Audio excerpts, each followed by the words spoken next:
possible combination of AR and I and MA, that is PDQ, that we are going to discuss, and then give you the optimum model, so that your let's say auto-regressive order should be this, and then differencing order should be this, and moving average order should be this, so that all optimization will be done by R. We don't need to do anything over there. So that is the thing we can perform with this, with respect to this time series analysis in R. So let's jump into the content. Now, first question is what is time series, right? So time series, basically it is a data. So ultimately statistician usually deal with the data, and without data we can't do anything, right? But data is must. Now, how this data is collected or generated, that is how we decide the technique. So there is a scale of measurement or the data type that we are taken into account, and then what is the background of the data. So that also we are taking into account to decide the right tools and techniques. So many of the situations are there where the data is generated in order of time. So whenever data is generated in order of time, then we can say it is a time series data. Now, if we look at some of the example, that is very common example, like price of a commodity. Daily it is changing, not daily, but it is, let's say, hourly it is changing, right? Demand of specific product, it is also frequently changing. So let's say some of the um, products are there for which demand in some specific period is high and some specific period is low. So ice cream sales in the summer, that would be having the high demand, but let's say woolen cloth will have the demand in a winter season, right? So for example, currently this today is Dashera, so here in Gujarat, jalebi fafra's demand will increase, right? And then Diya's demand, because Deepavali is coming, right? So Diya's demand will also get increased. So that is all depend upon the time. So these are all the examples of time series data. You can say petrol price, stock price, and there are n number of examples that you may take. Now, what is our aim? Our aim is to predict the trend in the financial market or electricity consumption or any other like time series data. But there's time is an important factor, and we must include in the model, right? So in normal regression, what we do, so for example, we are having a 500 observation which is pertaining to, let's say, 500 different people, right? So about their age and height and everything, that information is there. Now that is not time series data, because each row represents different person, right? But here what it is representing, here it is but this x will be the time. So this time is our x, that is independent variable, and our y is what we are collecting. It may be demand in numbers, it may be let's say price, it may be you can say sales, it may be anything, right? Now, when I was learning this time series concept, at that time, when question was there always in my mind, that when a few years back, when I was working with one management consulting company, so I was feeling that this time series analysis might not be useful in the industry. That is what my perception few years back. But when I went into the detail of this time series analysis, then I found that it is all the data which is generated in the industry, that is all time series data. Why? Because let's say they are having let's say production report. So that is on a daily basis. So what is the production today? What is the production tomorrow? What is the production day after tomorrow? So that is all time series data. Let's say if we talk about the sales, so it is quarterly sales. So that is quarter is also the time series data. So after going into the detail of this, I came to know that it is having a huge application there also. Otherwise, what they were doing simple, that forecasting method, or they are doing, let's say, simple regression to do all those things. But if they can select right technique, then they will have more powerful forecasted values, so that all their production planning and then marketing strategies and all that can be fine tuned. Now, I would like to ask a quick question. What are the elements of time? Anyone, you can unmute your mic and then tell me, or you can write down in the chat box. I'll see there also. What are the elements of time?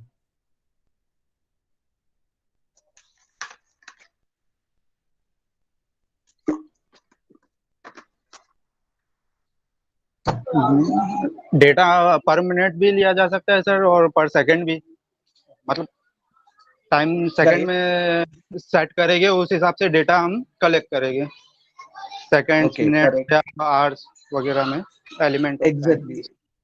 Exactly that is what I was asking कि ये जो आपने अभी बताया कि seconds है, minute है, फिर आवर्स है, डे है, लेट्स से वीक है, फोर्टनाइट है, मंथली है, that is all are the elements of time. Now if you know observe any of the data, at that time you can see it is having, let's say, at least one element of the time. Right? In majority of the data, you'll find that something is monthly, something is, let's say, yearly, something is quarterly, something is, let's say, day by day, something is hourly. So that is all, available in the data, but we generally neglect that time, that parameter or the time variable. In industry also, what they are doing is they are just looking at the observation. They are not considering this time in, while analyzing the data. That is just for the reference. Date and time column is there, but that is just, kept for the reference only, but they are not using it for the analysis purpose. And that is why, if they use it, then they will have the, much more accurate forecast for the value that they are studying. Now, in the time series analysis, what we are aiming is, like, for example, here you can see this is, the real data, right? So this is the real data. Now we want to make a prediction. So this is all the predicted value.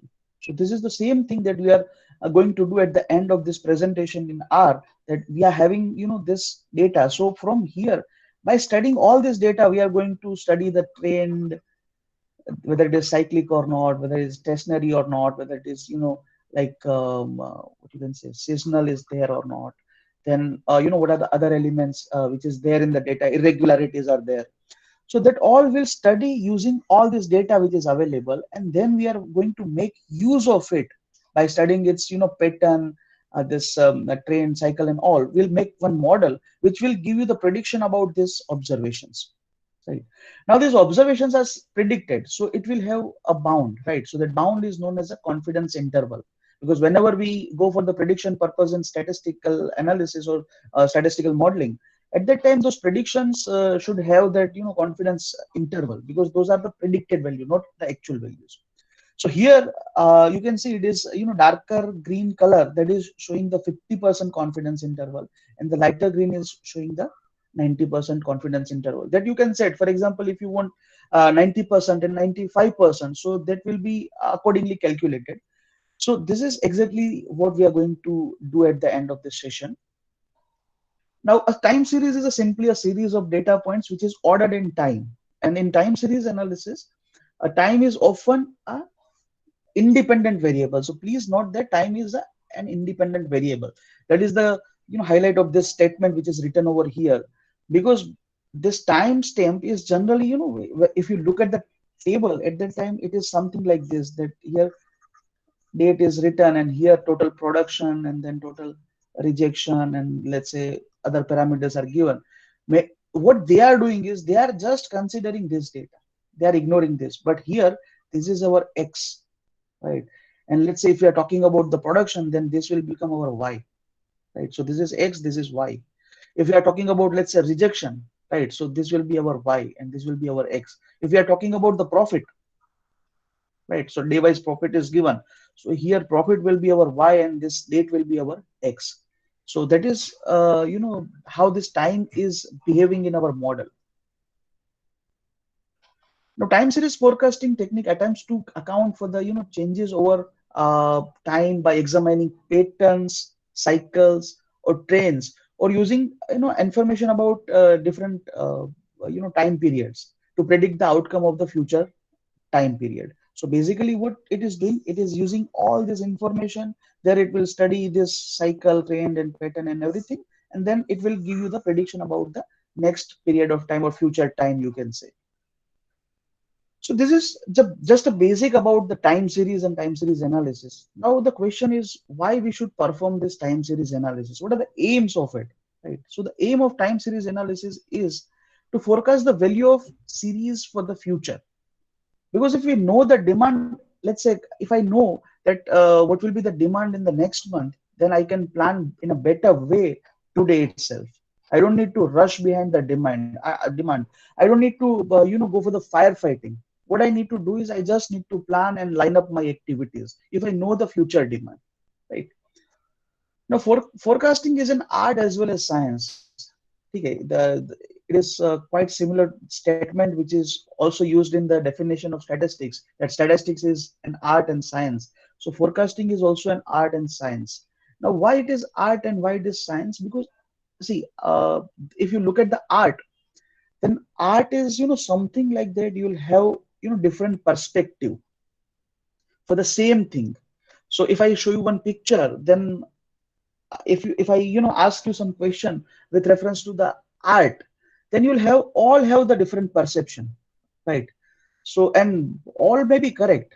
So it is not like that someone is wrong and someone is right, but it is about their perception. And what do we mean by the science here? Because it is using the mathematical formulas and that is scientifically proven, right? So based on that, you are deriving all these things, and then you are using that forecasting as per your business requirement, so that using those information or forecasted values as per your business requirement, that particular process is known as a art. Why?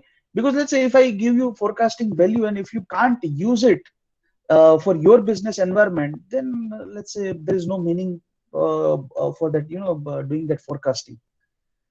So that is an art to use those forecasted values or those information for the business and this real business situation. So here it is written like it is used in the decision making process to help business people to reach conclusion about buying, selling, producing, hiring, and many other actions. So for example, let's say, and it is not limited to only what you can say manufacturing field or let's say industry only. For example, let's say if one person is working in HR. Now they had some information about when the people are leaving. So month wise, the attrition ratio. Attrition ratio means people are leaving the organization. They are quitting their job from the organization. They are resigning. So that is known as an attrition ratio.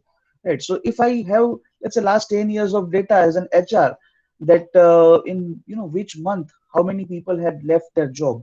So if I perform this time series analysis on those data, then I'll be able to know that when I should recruit and when there is a time when I'll be expecting some more resigns. So by using those data, I can perform this time series analysis and know. So it will line up my activities. So basically, when I should contact the hiring agency, when I should conduct the interview. So all these activities I can very well plan. So it is not like that कि जब जरूरत पड़ेगी तब हम उसको announce करेंगे कि अभी हमारे यहाँ पे रिक्वायरमेंट है, now will conduct the interview and all. So it is a loss to the company, right? So if you don't have resources in the company, then it is a loss to the company because you will not be able to perform your process at the full flange, right? So it is also applicable in the HR. So it is not limited to some area, it is applicable everywhere. Now there are some questions that we need to ask. How are this and other conclusion reached? So for example, when to buy, when to sell, then when to produce, when to hire, how this conclusion can be reached?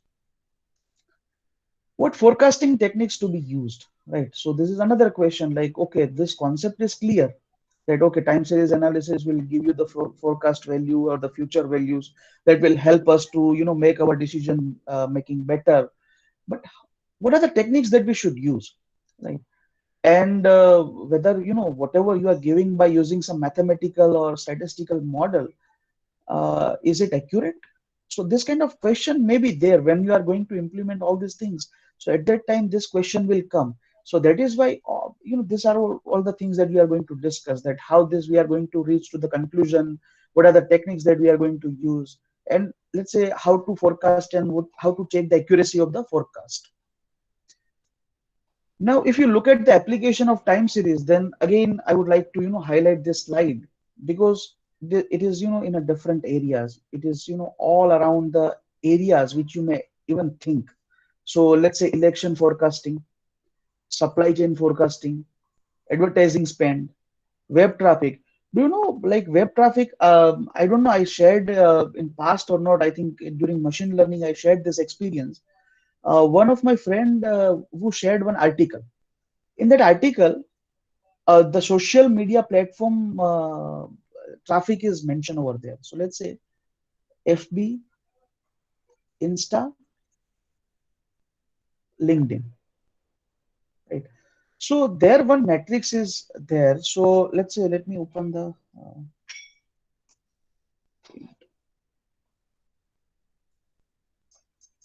so let's say, for example, if I talk about the FB, right? So here, Monday, Tuesday, Wednesday, Thursday, Friday, Saturday, and Sunday.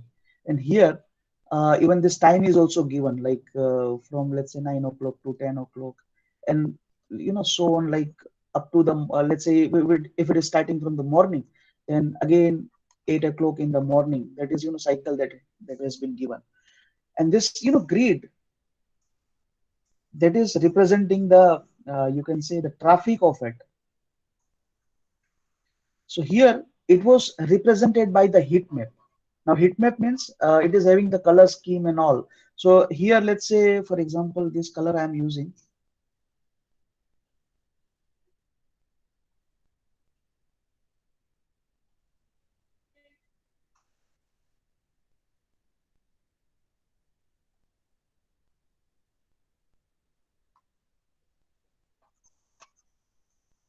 Let's say if it is lightly filled, and then let's say here it is, let's say dark fill is there, right? Here more dark is there. So that means it is indicating that let's say at 9 o'clock, here you can see the traffic is let's say more on Tuesday, Wednesday, and Thursday, because on Monday there won't be much of a traffic over there. So likewise, heatmap was there for this FB, LinkedIn, Insta, and other platforms were also there. So this is basically a time series data. Now, if I know that there is a huge traffic, let's say today is a Sunday, right? So Sunday, generally people they are visiting more on this website during this period, and the period is let's say 6 to 8, right? So when should I post, or when should I conduct my promotional activity? Let's say one training program is upcoming, so when should I post? In this particular time period I should do that, right? Instead of doing it in the morning, because it will be ignored by the people, because Sunday they all are relaxing with the family and they are enjoying the family life, so they generally don't open the social media. But let's say after after the 6 in the evening, they just like the traffic is more on this platform, so they can visit this during this 6 to 8 time. And if I post between this time, then my post will be on the top, right? So they'll be immediately able to see that, and there are chances to convert those as a client, right? So this is a time series data and how you can use it for the different purposes. So see, these are all the examples are given. So let's say a booking forecasting, then turnover, sales prediction, budget forecasting, government predictions, science and engineering, earthquake prediction, signal processing, then this health management. Many more are there, and you can see each all the areas that we are working or we are familiar with. All the areas are there. In short, whenever the data is generated with reference to the time, at the time series application is there. So it is having the huge application. Now we are going to discuss about some of the important element of the time series. Now these are some aspects which are playing very important role when we are dealing with the time series information. So some of the questions, like is it a stationary data or non-stationary data, right? Is there a seasonality over there in the data? Is there a target variable, let's say autocorrelated? So these are some of the key questions that we may check. Now, don't worry if you are not able to understand all this terminology, because we are going to see what do we mean by the stationarity, and then what do we mean by the seasonality, what do we mean by the autocorrelation, everything that we are going to discuss now. Now, uh, this time series data that is composed of 4 important elements. Basically, if you look at the element of it, then this is trend, then cyclicality, then seasonality, and irregularity. And many of the time, this irregularity is also known as a randomness in the data, right? Or many of the time, and some of the article I was just reading that, so it is a kind of a residual or the error also that they are calling it, right? So basically whenever you are collecting a data at that time, it is having all this inherent variability or inherent components in that data. Now to perform the time series analysis, we need to understand how the trend is behaving, how the cycle is repeating, at what frequency it is repeating, how, like, what is the role of the seasonality, so at what period it is going to the peak, at what this during what period it is going to the down, and let's say what are the irregular fluctuations in the data. So if you separate your single data into all these four elements, then you'll have better understanding about your this pattern and everything, and then you will be able to forecast this in a proper way. So let us understand this trend, cyclicality, seasonality, and irregularity in detail. So time series data generally exhibit a random fluctuation, but it may show gradual shift relative to higher or lower values over a long period of time. So that is known as a trend, right? So this gradual shifting is known as a trend. Now there are two aspects in the trend, which is very important. How frequently the variable change over a period of time, right? So that is, we can say, let's say it is a rate of change. Another thing is, longer the period, more significant the trend. So for example, if I collecting only 3 months of sales data, and if I'm getting this kind of pattern or the trend, right? So it is, let's say, having I can't generalize this 3 months data for entire year, because in a year there are so many let's say seasonality factors are also there. So I can't generalize this finding to the year's data, right? Now, whenever this data is there, so for example, I'm here, drawing one chart. So for example, this kind of chart is there. Now here, what is the trend? Can anyone tell me what is the trend here?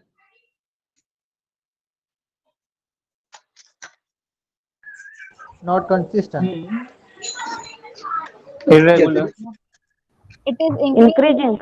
it is irregular Irregular, and it is increasing, right. Irregular, but at inconsistent. couple of points it is decreasing and increasing. very Yeah. high. It is at peak. Okay. So basically, when we talk about the trend, no, so just for the your detail is very good. But first instance, हमें जो answer चाहिए वो ये है कि whether trend is upward or downward, whether it is increasing or decreasing, or it is not changing at all. तो there are three outcome जो हम देखते हैं, let's say correlation analysis perform करते हैं, तो उसमें हम positive, negative and no correlation, this is the extreme value that we are talking. After that, we are talking about, let's say, if it is a positive, then what is the strength of the correlation? So in that detail we are going, right? So whenever we are looking at the trend of something, at that time first you look at whether it is upward. So here it is showing increasing or the upward trend. Here the second situation, for example, right? So it is downward, right? Many of the time you may find this kind of data also. So there is no change. So there is no trend present in the data, right? But here, trend present in the data. Here also trend present in the data. Here it is positive trend. Here it is negative trend. Right? So over a period of time, here the demand or whatever you had taken as a Y, it is decreasing here. Here it is increasing. So that is the trend, right? So at this point of time, let us just try to understand that whether trend is present in our data or not, and if it is present, then what is the direction of the trend, upward or downward? Now, if you look at the seasonality component of it, then a seasonal pattern exists when a series of series is influenced by seasonal factors, right? A seasonality is always a fixed and known period. That is, let's say it may be a quarter of a year, or it may be some particular month. So as I mentioned in the starting, that currently Deepavali is coming. So in this year, that that lights, diyas, crackers, all this have highest sales in an entire year, right? So that is the month we are talking about. It may, let's say, if you drill down. Sir खाने की चीजें. Yes definitely, खाने की चीजें है तो उसमें भी ये सारी आपको चीजें देखने को मिलेगी. So everything that you can see, they are also having they are having the season and everything. आप कपड़े पहनते हो तो कपड़ों में भी जब जैसे वो शादी वगैरह की जो सीजन आती है तो उसमें आप देखेंगे तो there is a huge rush in the market, हम जो रूटीन में जो भी चीजें यूज करते हैं, so they are all having the seasonality impact, or you can say they are also they are having the time series pattern or the component in it. Now, this seasonal variation may caused by the climate, weather condition, or religious activity. So I was giving the example of this, let's say Deepavali. So that is a religious activity. So let's say if we talk about this weather condition, then it may be, let's say in a winter, woolen clothes demands will go, up. So that is a kind of that, it depends on the weather condition. So that is the seasonality. Now the changes which repeat themselves within a fixed period of time is also called a, let's say, seasonal variation. Now you can see here there's some, one chart is shown to you. So here it is starting, let's say week or something, this, index is given, which is starting from September 2017. You can see at some interval, it is repeating its pattern itself, right? So this is nothing but the seasonality, you can say, right? There are some more example I would like to share with you. So let's say sales of ice cream in the summer, that will having the highest sales. So अगर उसका एक साल का आप बनाएंगे, so let's say ये January से start होता है, and then it will, it will have the highest sale, and then again it will go down, right? So if you look at this, pattern, it will be something like this. Again, let's say next year का data लिया, then again it will go, and then again it will go down. So this is what the seasonality is, right? Now, for example, if you look at the traffic on the road, then morning and evening, that are the peak hours. So let's say people generally, the 9 o'clock is the office time, right? So 8 to 10, you may find the huge traffic on the road. And similarly in the evening from 6 to, let's say, 8 or 8:30 or something like that, you'll have the huge traffic. Between this, there won't be that much of traffic, right? Where number of passenger traveled, that is more in the weekend. When I used to travel a lot, when I was working with previous company at that time, I used to see that whenever I book my ticket in, let's say, Saturday or Sunday, so at that time there is very less chances that I'll get my ticket confirmed in some of the areas, because that is the industrial area, and for like people are staying near to the industry, and in the weekend they are going to their town. So generally they leave on the Saturday and going to their home, and then again on the Sunday or let's say Monday in the morning they are coming back to the work. So during that period, the number of passengers that they are traveling, that is very high. Whereas if you look at the memo train, right? So memo train or the local train, at that time you may find, let's say, very rush between this Monday to, let's say, Saturday, but on Sunday you may easily get the space over there. Why? Because Sunday is a holiday and people don't need to do up down for their job. So there this demand is very less, you can say. So these are all the seasonality factor, you can say, that is present in the data form. So basically to perform time series analysis, you need to understand the trend, you need to understand the seasonality, you need to understand the cyclicality. Now, cyclicality is what? That is a cyclic pattern that is following. Now, the cyclic pattern exists when the data exhibit rises and falls, right? So these are the important term here, rises and falls, that are not fixed period, that are not a fixed period. Now the duration of the fluctuation usually at least 2 years. Now there is a little bit confusion, or let's say you make have the question in your mind that what is the difference between seasonality and cyclicality. So seasonal is, let's say, short term in the sense I am talking about relative. So this is, let's say, seasonal factor or seasonality component. Cyclicality is what? It is long term and minimum 2 years of period. So for example, here I'm having the data, let's say January, February, and so on.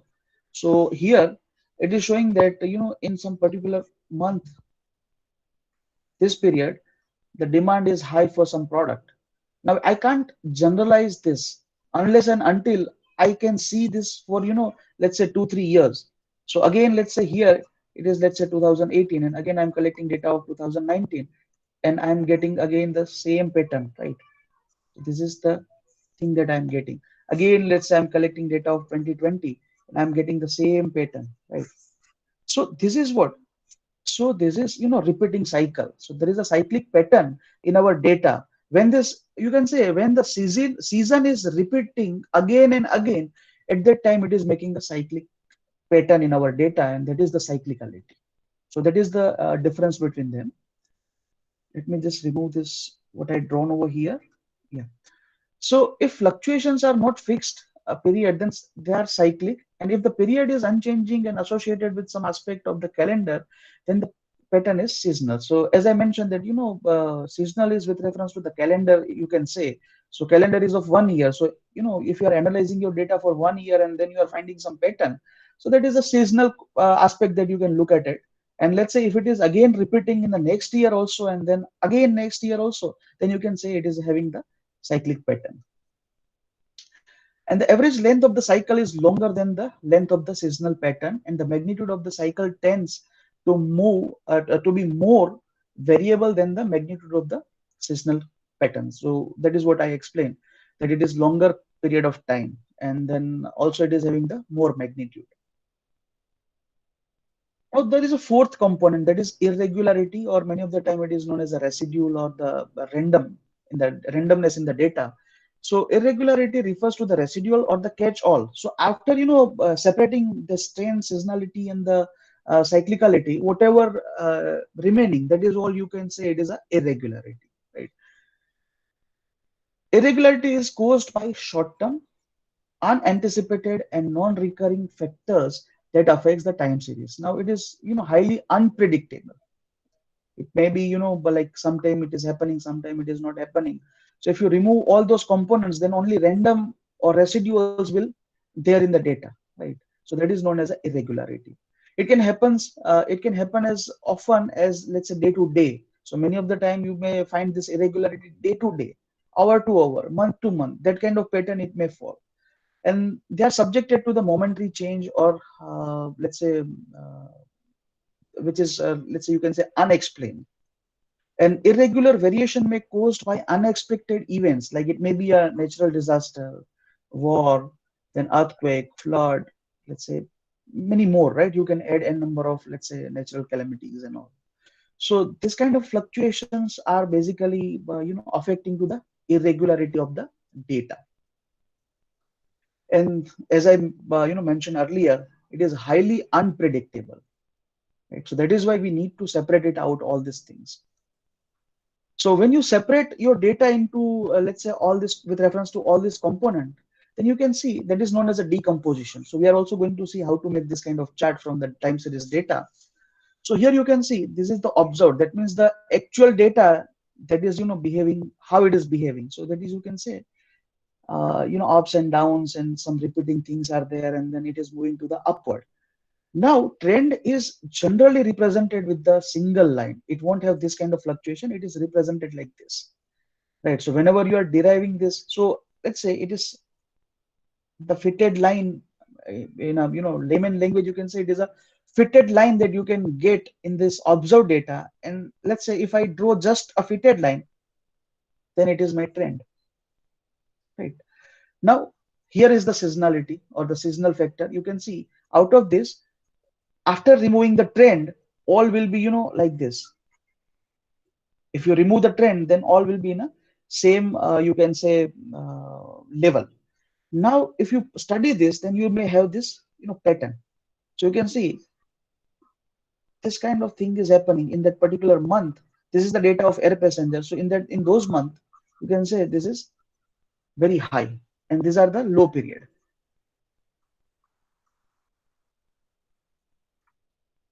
Right, so that is the seasonality impact. And now here you might have a question again, that seasonality and cyclicality, why cyclicality is not shown over here? So as we discussed, that cyclicality is what?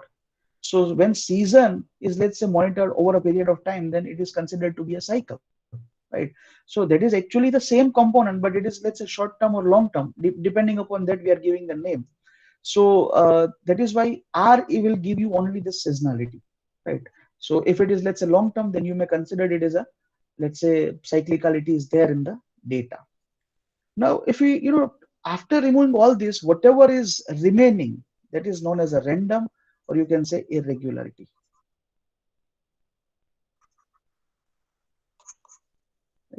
Now here you can see it is not having any pattern. It is behaving very randomly. When it is going up, when it is going down, there you can't predict it, right? So this is how what this is, what we are doing with our data. So we are separating out this first. So we'll have this four component, this trend, seasonality, cyclicality, and randomness. Then we develop a model on this, using this data, like let's say this random. So basically we'll be, interested for this because this is very sensitive, because I can, find out one coefficient from this. I can found, let's say, what will be the coefficient for this, my seasonality.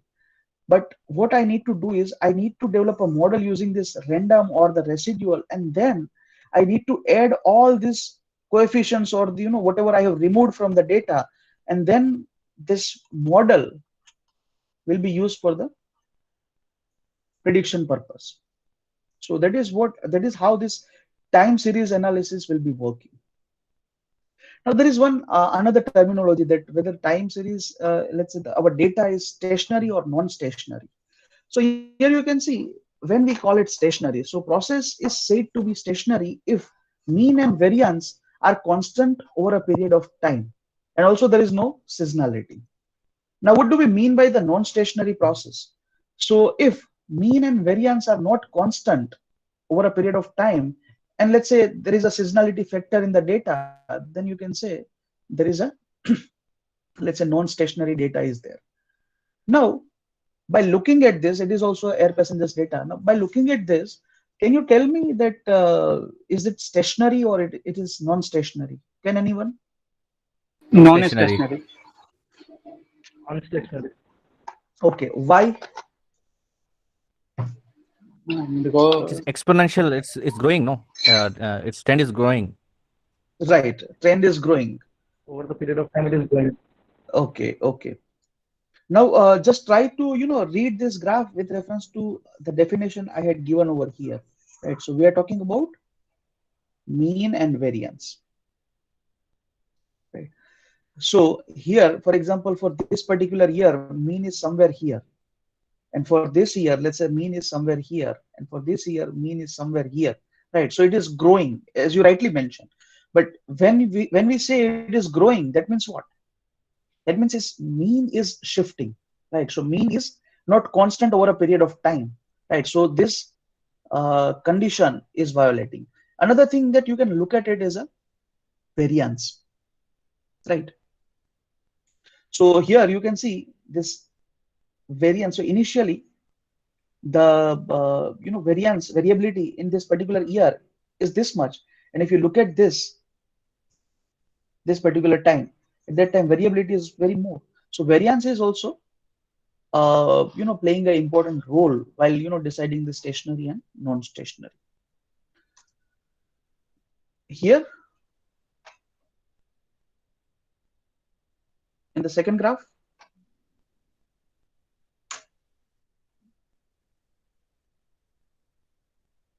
Stationary. stationary. Yes. Okay.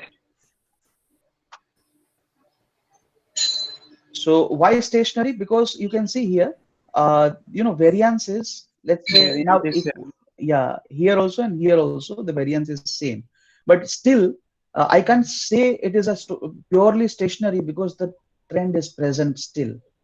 Yeah. Right. So that is my, like, if we remove this trend, then we can say it is a stationary. Otherwise it is not stationary, because trend is also decide whether this data is stationary or non-stationary. Now if we look at the non-stationary definition, then ideally why it is important to have a stationary data. So ideally we want to have stationary time series for modeling, because if it is a stationary data, then there is no seasonality, there is no let's say trend, or there is no cyclicality, and only irregular pattern is there. So that by using that pattern we can build a model, and that can be a powerful model. So if stationary data is there, then it will be a powerful model. But in real life situation, you can't have, let's say, in majority of the cases, I can't say that in 100% cases, but in majority of the cases, you don't find stationary data. So what you can do, so you can perform some transformation or some let's say difference. The first, the very, you can say, common or the very popular transformation is differencing. So taking the difference of, let's say, number of observation, and then you are using the data for the forecasting purpose. So that is one of the common technique which is used. So ultimately, in a real life, we always have to deal with the non-stationary data, and then we have to convert it into the stationary, and then we have to develop our model. Now here you can also see, like, see, this is the stationary data. So let's say, it is making some, pattern, and it is not changing over a period of time. Here also mean is here, and here also mean is here. It is not upward or downward. So it is a stationary data. But here, when as far as mean is concerned, let's say here variance is constant, but mean is varying, right? So over a period of time, mean is increasing, but variance is here equal, and here is also equal. So it is non-stationary series. Now, if you look at this graph, then you can see the mean is somewhere, let's say, here around, at same level, but the variation or the variance, that is fluctuating more. So that is why it is non-stationary. So it is with reference to the, let's say, mean is constant, and variance is constant and mean is changing. And here, let's say, mean is constant and variance is changing. But both the cases are non-stationary cases. Now, as I explained that why stationary is important, because in time series, we can study, if let's say time series is non-stationary, and we can study its behavior only for the time period under this consideration. So for example, if data is non-stationary, and I'm having data of, let's say, last 5 years, that is, let's say, 2015 to 2020, right? So, and considering this is a non-stationary data. Now, if I build any model using this data, then what will be the significance of that model? So that model will be true only for this period, right? So that is a concept of overfitting, you can say. In machine learning, we use that term overfitting. So that means your model is only applicable to the data on from which you have developed your model. So it will be only significant. It will give you the significant result for this particular data. But let's say if I go for this 2021 and 2022, at that time, I can't generalize this non-stationary model on this future period of time. Right? So that is why we need our data to be stationary. And if it is not stationary, then you should convert, or you can use some different transformation to convert them into the stationary. So let me show you something. Let's say how this stationary. So stationary is basically, there is one indication that we can use, that is rho, right? So this rho is 0, for example, then we can say the data is stationary. So you can see this kind of pattern, right? Now, if you see now how it is, making, so some, seasonality or the cyclicality has been entered into the data, and now my, rho value is 0.5. Now here you can see again, it is, making some patterns, right?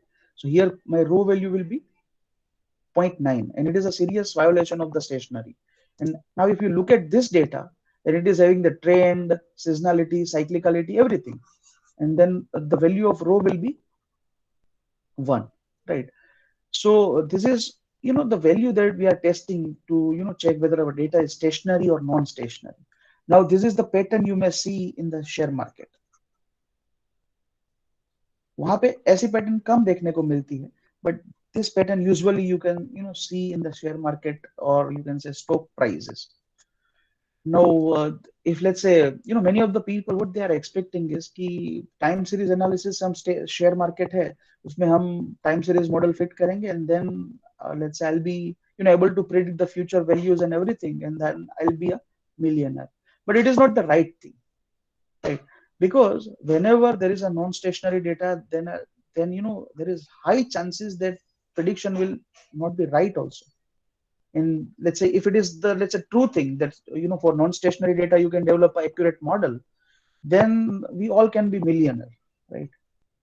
So here, like, how to check all these things. So there is one test which is available, that is hypothesis test, to check whether data is stationary or not.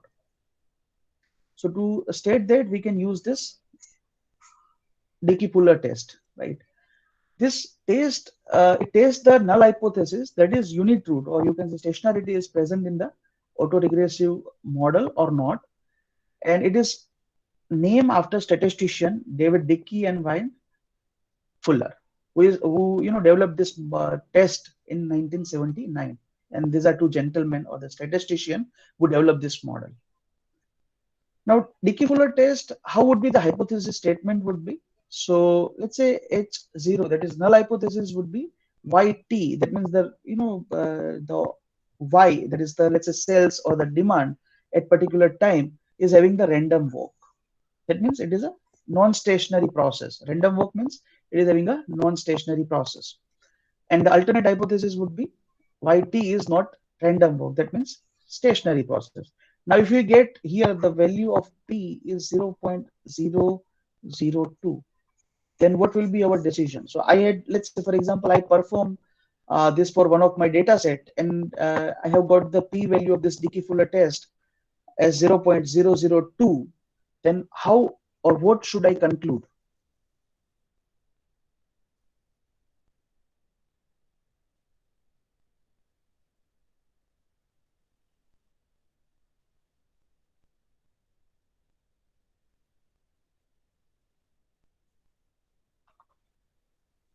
Yes, anyone? कोई है या फिर मैं अकेला ही हूँ यहाँ पे? Sorry sir, आपकी आवाज नहीं आई, एक बार और रिपीट करिए। बिल्कुल बिल्कुल. So this is hypothesis for the Dickey-Fuller test, that YT, that is, let's say, the value of Y at a particular time is random walk, or you can say it is a non-stationary process. That is the H0, and H1, that is alternative hypothesis, is, let's say, stationary process, right? Now, I have conducted this Dickey-Fuller test for my data, and then I have got P value as 0.002. Then what will be my conclusion about that data? Hypothesis reject. H1. Okay. H0 So is reject. H0 has to be rejected, Yes. right? And I have to conclude that my data is a stationary data, right? Yes, sir. So now if I have data in a stationary form, then I don't need to go for any transformation, or let's say some other this thing, and I can directly go for the, let's say, normal this time series model.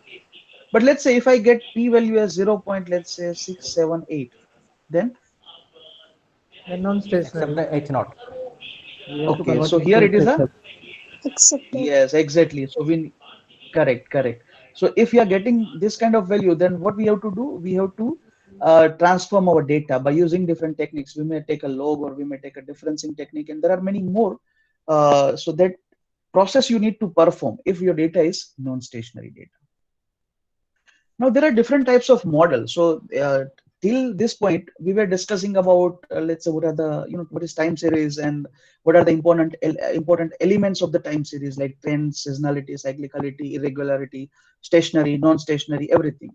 Now let's say once we have done with all these processes, and let's say our data is now stationary. Now what type of model that we can use? So there are different models. Out of that, we are going to discuss here 3 models. One is autoregressive model, which is popularly known as the AM model. Moving average, that is MA model. And the third is autoregressive integrated moving average. So that is a combination or the integration of all this, and that is popularly known as an ARIMA model, right? There are also many more time series model, like Holt's method, and then exponential smoothing, double exponential smoothing, Holt and Winter method. So all these are there, but here we are going to discuss about this 3. Now, what do we mean by the autoregressive model? So let's say current GDP of the country, say it is a, let's say, YT. So there is some value is dependent upon the last year's GDP, right? Hence, we can formally write the equation of this GDP as, this YT, that is depend upon this Y minus T. That means it is depend upon the previous years of this, and this is some constant that Previous we are years of. multiplying. Yes, that is the constant that we are multiplying. Now you may observe this thing in many you can say situations. Like for example, today's,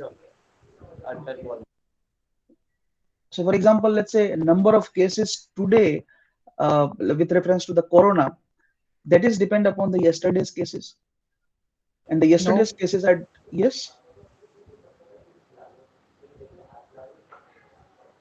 Nothing, sir. okay, okay.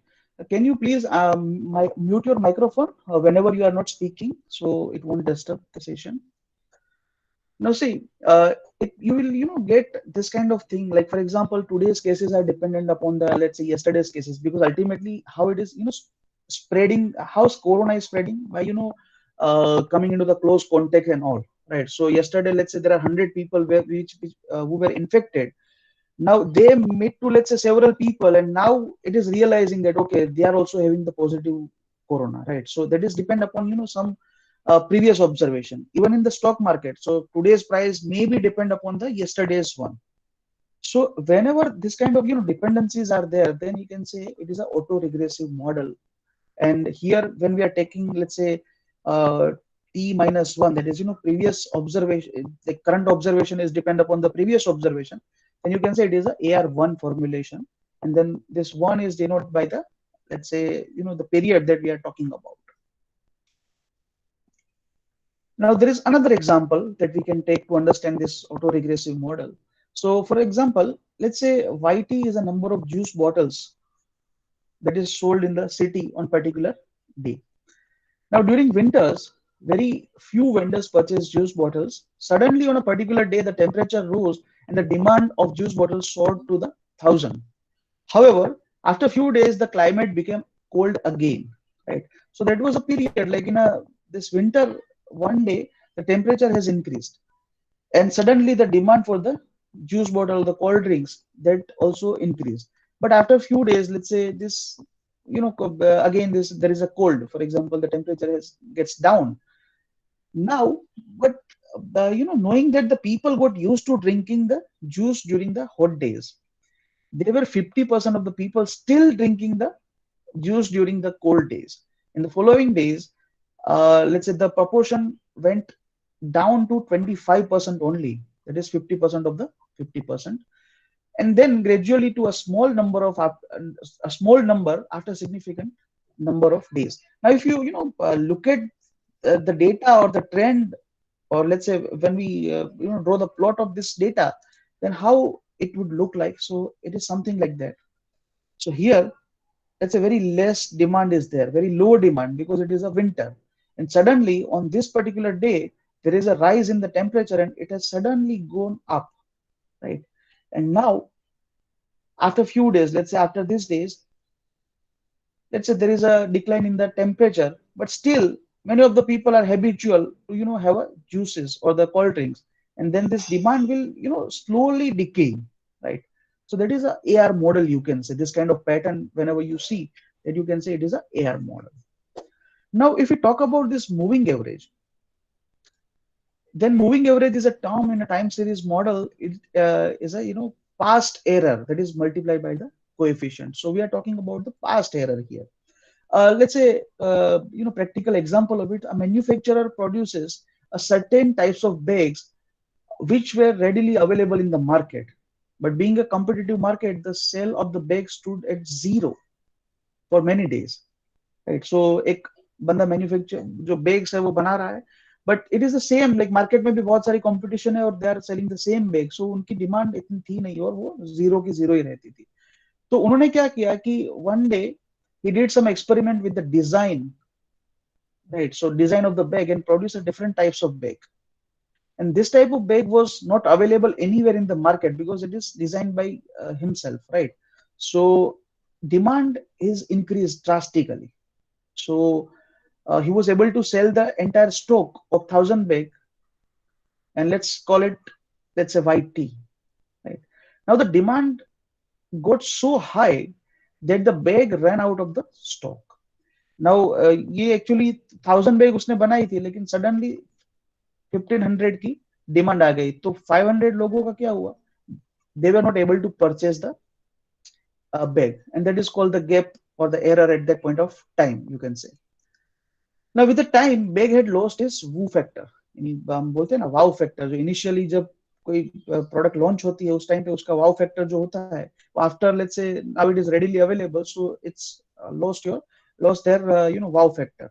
So जियो का जब भी ये SIM card आया था उस time पे free में मिल रहा था, so उस टाइम पे लाइनें लगानी पड़ती थी.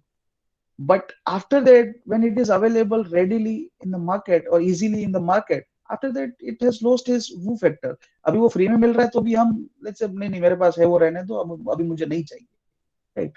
So ये बेक के साथ भी सेम ऐसा ही हुआ कि उसका जो wow factor था वो lost हो गया. But still few customer were left without purchasing a bag. So for example this 500 people कि जिन्होंने बैग खरीदना चाहा था लेकिन खरीद नहीं पाए थे, तो उसमें से कुछ लोग let's say for example 250 or 270 people again came back to purchase the bag, and then again it will be like you can say has a decline in the demand, you can say. So उसका graph कैसे दिखेगा? So it would be something like this. So this is the period where this bag is launched in the market and there is a high demand, right?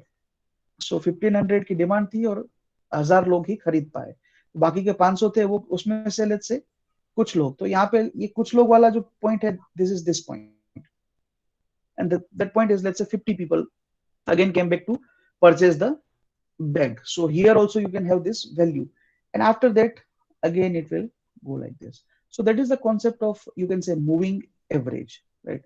So basically how this moving average is calculated, so if I show you here, then it is something like that. So for example, here month is there, here sales is there.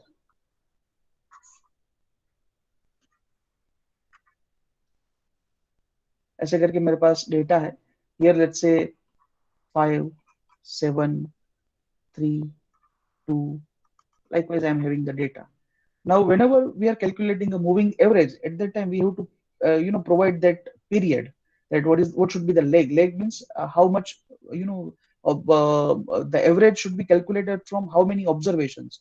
So let's say 2 observation I'll be taking, right? So if I take two pairs, at that time first observation will be nil, and here I'll be taking this 2. So it would be let's say 7 plus 5, that is 12. 12 divided by 2, that is the average of it. So it would be 6. Likewise, I'll be calculating average for this, right? So it would be let's say 5. This average 2.5. Likewise, I'll be having that, and now along with this, I'm plotting this also, right? So it will be like you can say the moving average, and here it is the sales. Now here one challenging part is how to decide whether to take 2 or 3. Let's say if I'm taking 3, then it will be something like this: 5 plus 7 plus 3, that is 15 divided by 3, that is 5 here, and here at 2 places my decimal will be there. Again I'll go back and I'll calculate this 7 plus 3 plus 2, that would be 12 divided by 3, so that would be 4. Sorry, here it would be 4. So likewise it will be there. Now it is a difficult to how to do that. So that is an iterative process that we need to perform if we are doing it manually. Otherwise we can plot some of the graphs and charts that we are going to talk about. So this is the concept of moving average, you can say. Now let us discuss about some key difference between this AR and moving average. The primary difference between AR and MA model is based on the correlation between time series object at different point of the times, right? The correlation between YT and YT minus N for N greater than order of MA is always 0, right? So here in MA model, there won't be any correlation you may find over there, or it will be let's say less than the significance. However, the correlation of this YT and YT minus 1 is gradually declining with becoming a larger with reference to the AR model. So that is the key difference between this AR and MA. Now let us try to discuss autocorrelation function, because we are talking about the autoregressive model. There we are going to make some two charts, that is ACF chart and PACF chart. So partial autocorrelation function and autocorrelation function. So Yes, I would like to interrupt over here. You have a 15 minutes plus 10 minutes because we have started delay for 10 minutes Okay. and 15 minutes is there. So you have last 25 minutes to wind up the session. So Okay, please sir. be according. Thank you. Thank Okay, you. sir. Okay, sir. Thank you. Now let's say autocorrelation function, that is ACF. So let's say I'm having this data of month wise, that is sales 200, 250, 260. Likewise, I'm having the data. Now, if I calculate y and then this, if I take this leg as a t minus 1, then I'll be moving this January data to the February, and I'm calculating this legged data. So here it is original data. This is leg 1 data. So it is basically shifting here. You can see here it is shifting here. Now where this will go? This will go here like this. Right now, whenever we find the autocorrelation means with the self only. So if I calculate the correlation of y with y, then how much it would be? y के साथ y का correlation करूंगा तो कितना आएगा? 1. Exactly 1, right? Hello. Yeah, it will be 1, right? But let's say if I now find out the correlation between this, since यहाँ पे मेरे पास ऑब्जर्वेशन नहीं है, यहाँ पे भी नहीं है, तो उसको मैं रिमूव करता हूँ और मेरे कंसिडरेशन में नहीं लेता हूँ. बट ये जो है मेरे पास सीरीज ऑफ डेटा, उसका correlation will it be 1 or it may be different than 1? It may be different than 1.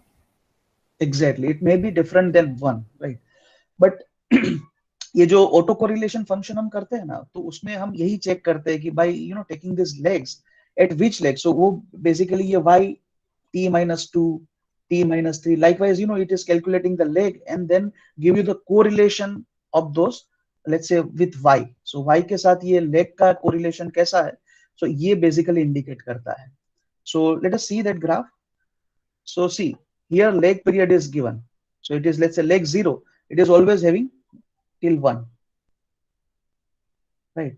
But after that, let's say leg 1, what is the value? So value is this, right? So it is somewhere around this thing. Now if you see the pattern, then this pattern is gradually decaying, gradually decaying. So that means it is a non-stationary process.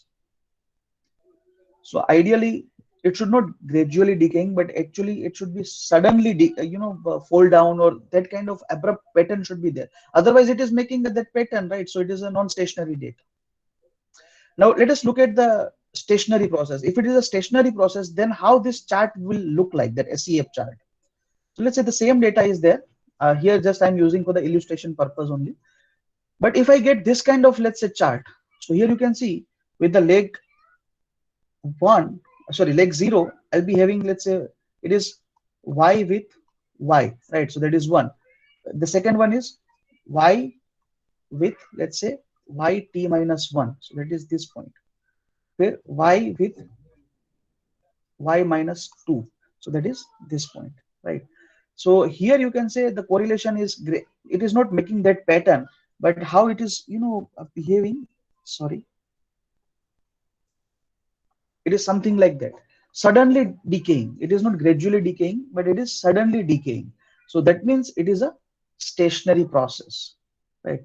And as soon as this it is within line, then it is good for us. And if it is, let's say, not within line, then it is, this particular leg is having impact on our data that we can conclude from this chart, that is ACF chart. Now there is another chart which is PACF. दोनों same लगते हैं, but दोनों के purposes बहुत अलग है और बहुत ही इंपॉर्टेंट है ये. So PACF plot indicates the leg which is important for building the model, right? So let's say here in this graph, leg 1 is significantly high, hence the model will be like this. So let's say this is the statistical lines that is given around the 0. Here it will be a 0, and it is because 0 is a no correlation, right? So it is giving us the significant line. So if any point which is going beyond this, any leg which is going above or below this line, at that time we can conclude that that particular leg is having the impact on our current value, right? So here you can see this is leg 1. तो इसका model कैसा होगा? So it would be, let's say, yt beta 0 plus beta 1 into bracket, let's say ये क्या होगा?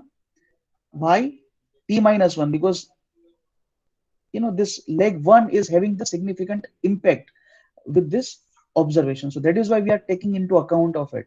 Let's say if I'm getting this observation, let's say this 5 as this, then how my model will be, how my model will look like if there is this kind of, let's say, bar over there, like at let's say fifth leg 5. ये model में क्या add करना पड़ेगा? Can anyone?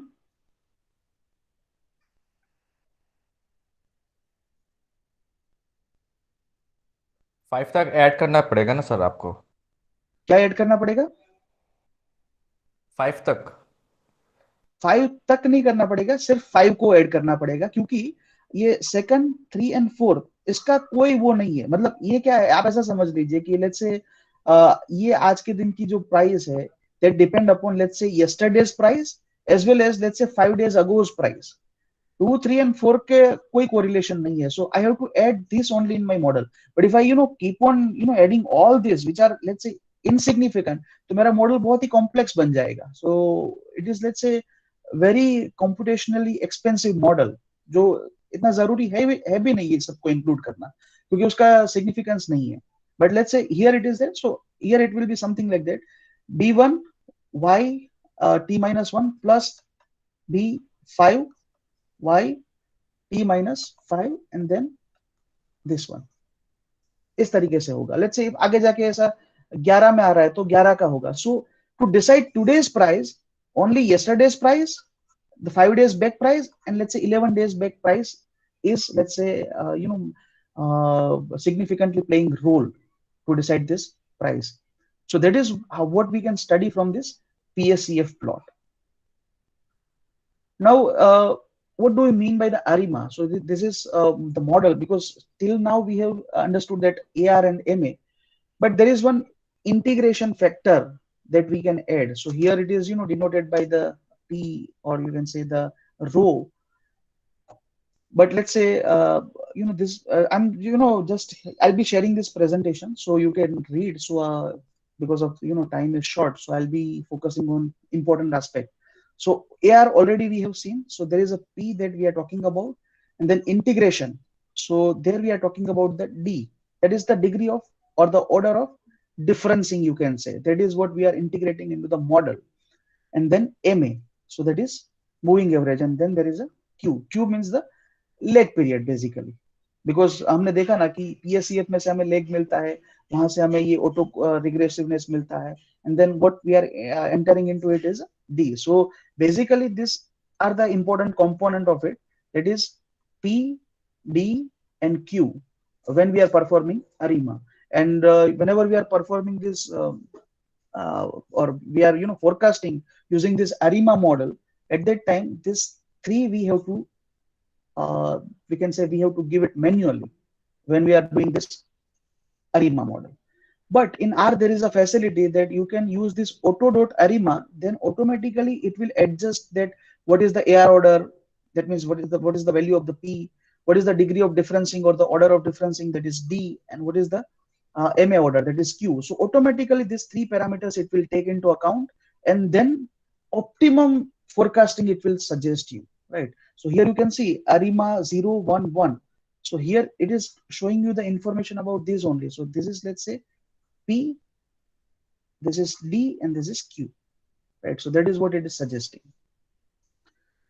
Now, there are several accuracy measures that we can use to measure the accuracy of the forecasting. So mean error, root mean square error, then mean absolute error, mean percentage error,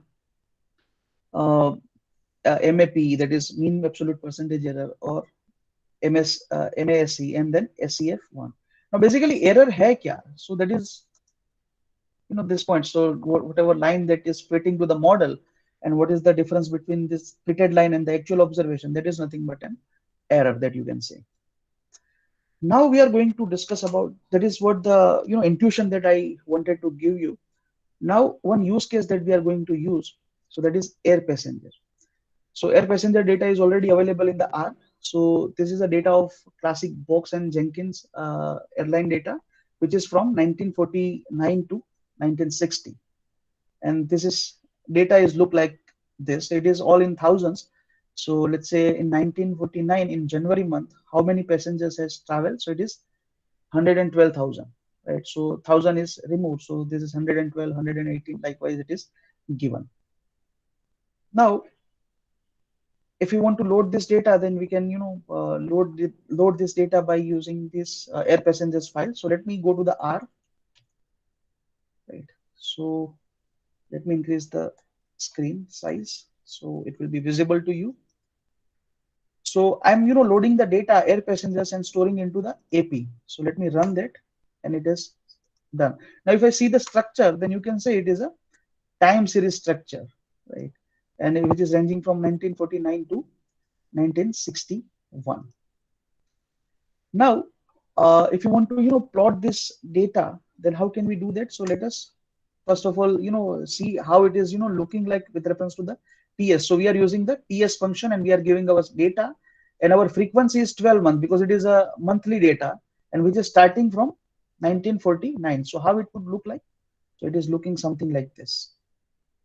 Now we can just use this plot into AP, and then you will have this kind of plot. I'll be sharing this coding file also with you so that you can also execute the same output. So here you can see it is a non-stationary data. So first of all, we need to remove this fluctuations, variance. So how can we do that? So by using or by taking a log of the data, we can make it stationary up to some extent. So I'm creating a new object called log_AP and giving that air passenger data into it. And now if I plot this, then you can see now that variability has been removed, you can say. So here the variability is equal, and here also it is equal. Now if we look at the cycle of the data, here we know that cycle is, let's say, 12 months. So 1, 2, 3, 4, 5, and then up to 12 it is going. But let's say if you want to find it from the data, you can use this command called cycle into the data. So what it will do? So it will basically give you the cycle of your data when it is repeating. So it is repeating every 12 months. Your data basically it is repeating every 12 months. Now if we take the mean of that cycle and then we can plot it, so it is something like this. So this is the average of that year. So in 1949 this is the average. In 1950 this is the average. So basically it is the average that we found out year wise, and then we have plotted. So you can see this is nothing but the trend, right? So this is the trend that we are looking into our data. Now if we create a box plot to understand seasonality factor, because there is months are also given, right? So let us try to understand this the seasonality, whether it is present in the data or not. So let me run this.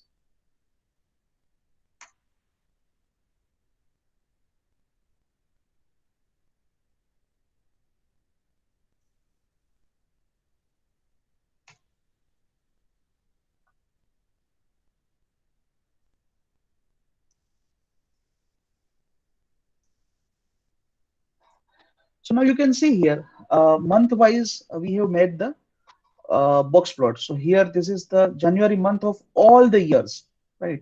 February month of all the years, so that we can, know that whether it is having any pattern or not. So you can see here, June, July, and August.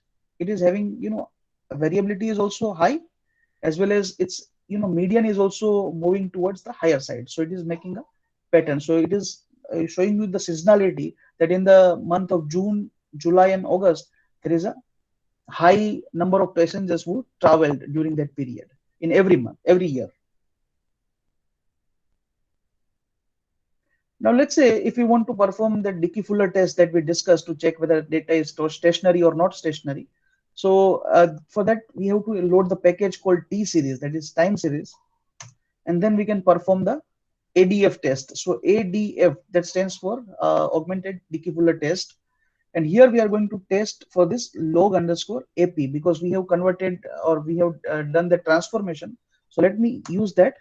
And here you can see the result that p value is less than 0.05, which means we can say that the process is stationary or non-stationary.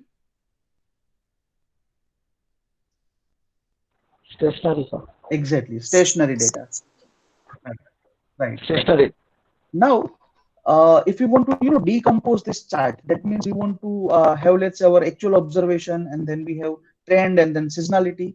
So we can use a command called decompose and then give our data. So our data is in a log format. This log transform data is there, which is stored in the log underscore AP. So let me run this. So it is stored in decomp.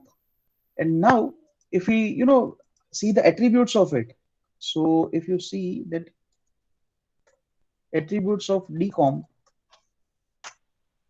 then there are so many things like X, seasonal, trend, random, figure, type, decomposed to TS, that is the class given, but here these are the 6 components which it stored.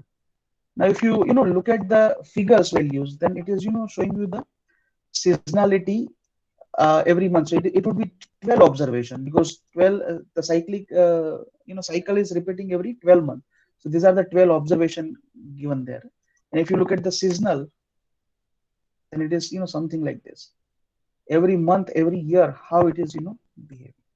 So in a January, what is the coefficient for the seasonal factor? So that is this much. And now if you plot this, sorry, and it is looking something like this.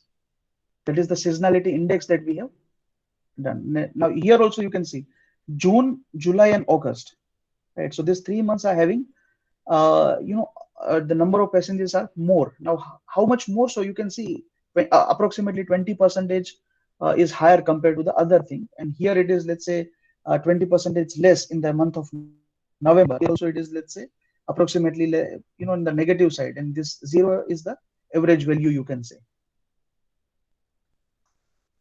And now if we use this decomp model, right? So because this model is having much more information in it, so we can simply use this plot command to and give that decomp as a variable.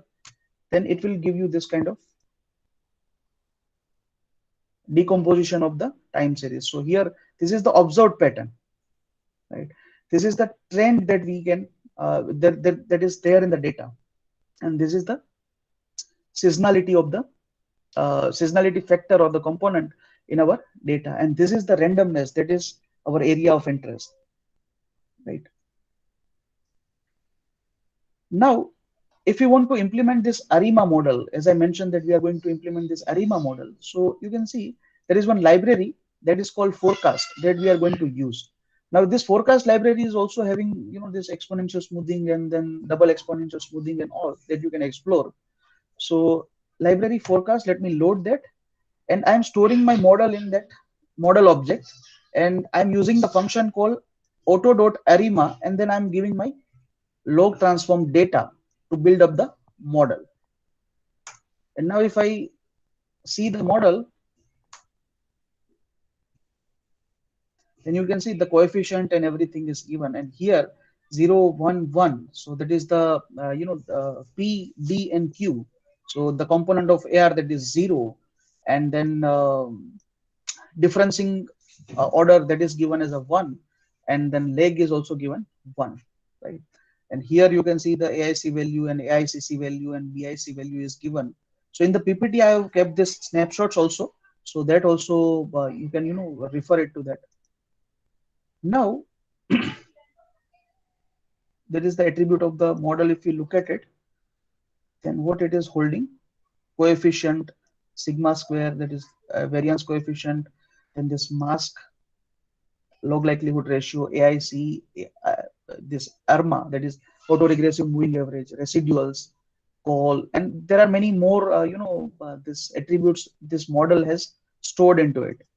Now if we want to fetch any of the let's say component or the attribute from the model, we can use this command, that is model and then you can say it is suggesting that what you want. So I want, let's say, coefficient. If I do that, then it will return me the coefficient. Let's say if I want AIC value, then it will return me the AIC value.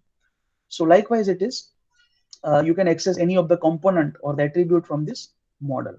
Now if you want to make, let's say, SEF and PSEF, so generally we are studying this irregularity, which is known as a residuals. So let us make that SEF plot and PSEF plot for this. So I'll be taking this residuals from this model, so model dollar residuals, and then I'm giving a title for this graph, that is correlogram. Many of the time it is also known as a correlogram. And let me run this. Now here you can see it is having let's say gradually decay, or it is sudden decay. Can anyone tell me?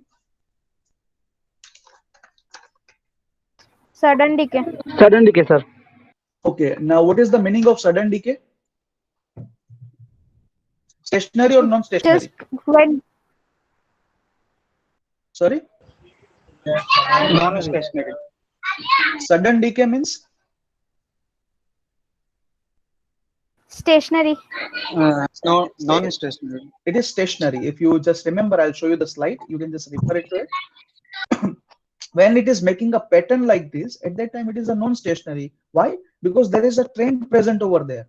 But let's say if it is a sudden decay, that means it is a randomly behaving. That means it is a stationary process. Now, if we make this PSEF chart, so see, the command is very simple, SEF and PSEF, and then we are also giving this model residual. Now you can see here. Okay. So here, do we have any lag impact? That today's observation is depend upon, let's say, day 1 before observation, or day 2 like day 2 before observation. Is it like that? So is there any lag impact? No, No effect. Exactly.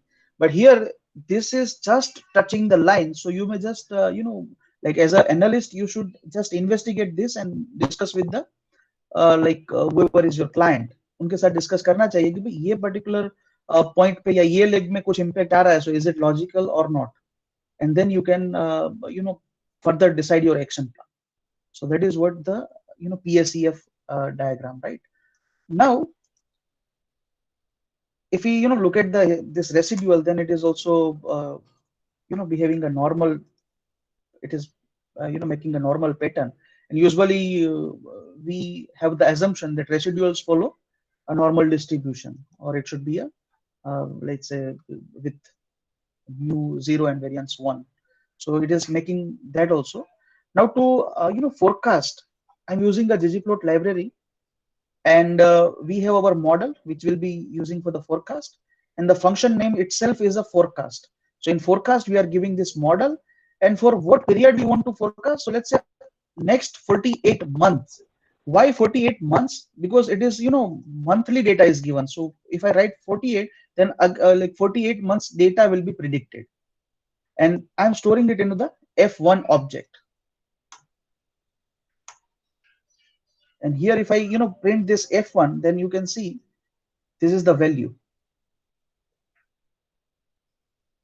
So that is the, let's say it has started 60s tak tha, 1961 January. What is the forecast? So this is the forecast. Now since it is a log data, so it is in a logarithmic, and you need to again transform it to the back. And let's say this is 80% confidence interval. This is 95% confidence interval. 2 by default it is taking, but if you want to change, you can add those arguments here. Here low and high, that is given there. Now let's say this table is difficult to read, but we want to visualize it. So how can we do that? So we can use this autoplot function of this ggplot and give this F1 into it, and then you can see here. Yes. So this is what the actual data is there, and then here you can see in the darker line, you can say confidence interval is given for the 95%, and for the lighter shade, it is given for the 80%. So you can see this is the 48 months data is predicted based on this data provided. Right. Now, as a you can say client or as a management, I can take some of the decision, which is by looking at this demand. Now, if you want to measure the accuracy of it, then there is a simple command called accuracy into bracket F1. F1 is our this forecasted model, right? So forecasting is there. Now here you can have this ME, RMSE, then MAE, MPE, MAPE, MASE, SEF. So it is all relative. Basically, it is a measure of error. So जितने भी कम होंगे, lower होंगे, वो उतने अच्छे हैं हमारे लिए, right? So let me go back to the presentation. So that is all screenshots are given to you here, right? So whatever I perform, that is all given there.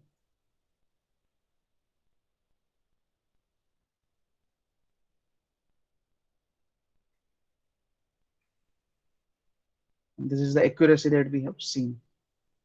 And these are the references, some of the articles and the videos that I watched to make this material. So you can also have a look at it if you want to know further in detail. So I hope it is useful to you. Now, if you have any question, then we can discuss.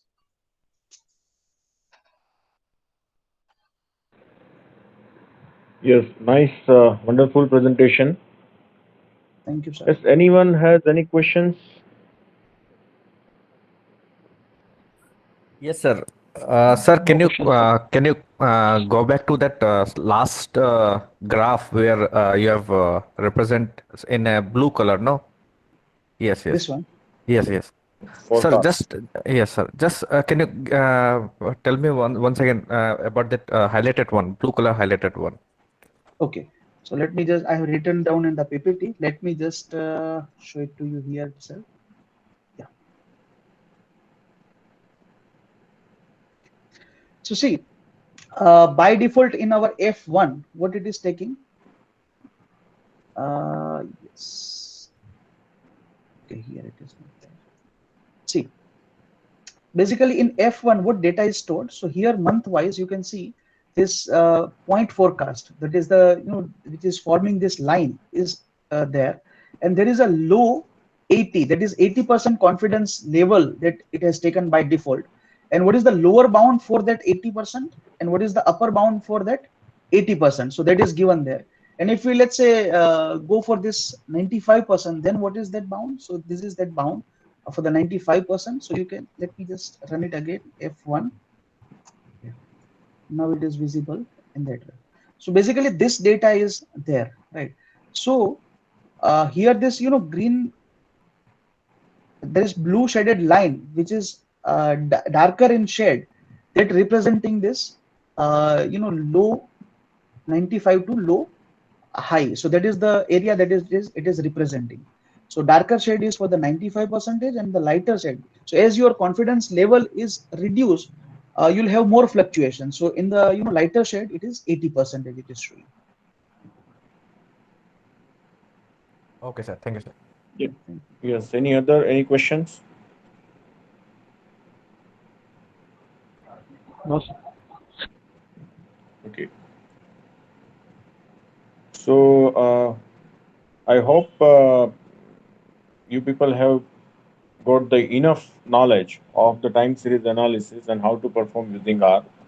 Hiran has started from the basic concept of the time series, the definition he has given. What do you mean by the time series data and what is the role of the time and why one has to taking care while analyzing the data about the time. What are the different elements of the time he has discussed, and later on he has discussed about the various component of the time series like trend, cyclic, seasonality, as well as the irregular pattern. And he has also shown that the how the different components are important. So you have to just filter out this all the effect of the trend, cyclic, and seasonality, and you have to apply the concept of the time series analysis on the pure or in the random, or you can say that the irregular or the random data. He has also given the concept of the AR, that is autoregressive, MA for the moving average. He has also discussed about the concept of ARIMA, that is autoregressive integrated moving average. He has also shown through the SCF and PSCF plot how will you identify whether there is a problem of AR or the moving average present in your data. He has used the R language, especially air passengers data he has used for the analysis of the time series analysis.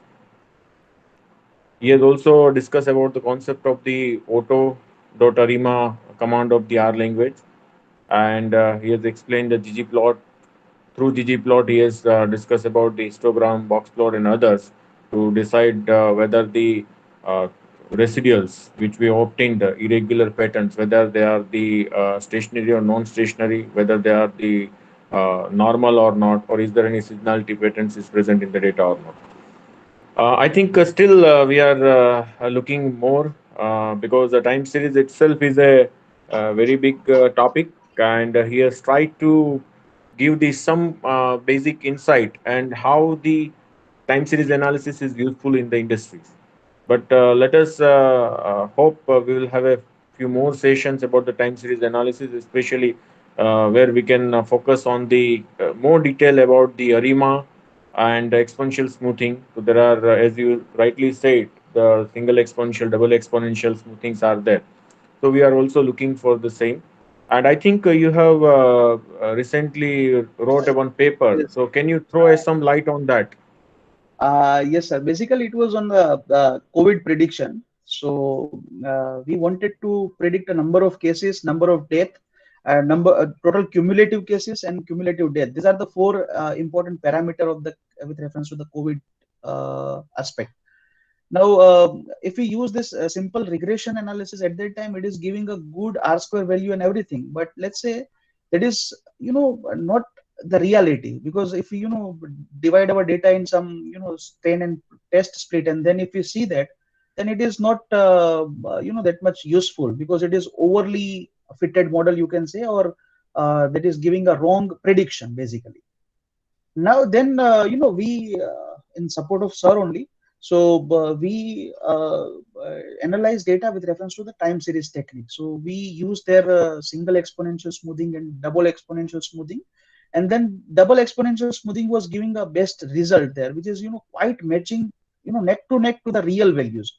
So what we did is, let's say I have collected data of last let's say 90 days. So out of this 10 days I am not using in the model, and then actual values are also with me, and I'm developing a model on those 80 observation, and then we are predicting for next 10 days.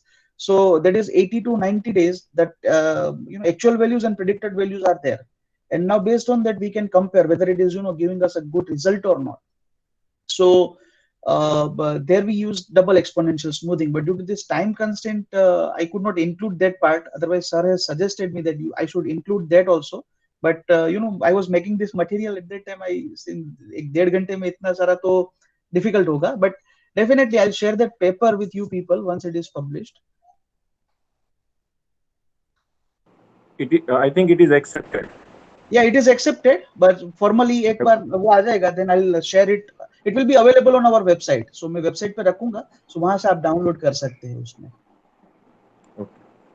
Thank you. Jyoti madam, would you like to add anything? Because you have already mentioned in the chat box, you have a comments for the student. That's all. Yeah, our student should improve their level in data analysis. That is what was the aim of this webinar, and it has been served. Thank you. Thank you, Hiren. Thank you madam. Thank you so much. you. और मैंने material का link जो है वो chat box में paste कर दिया है, तो सब लोग मटेरियल डाउनलोड कर लीजिएगा.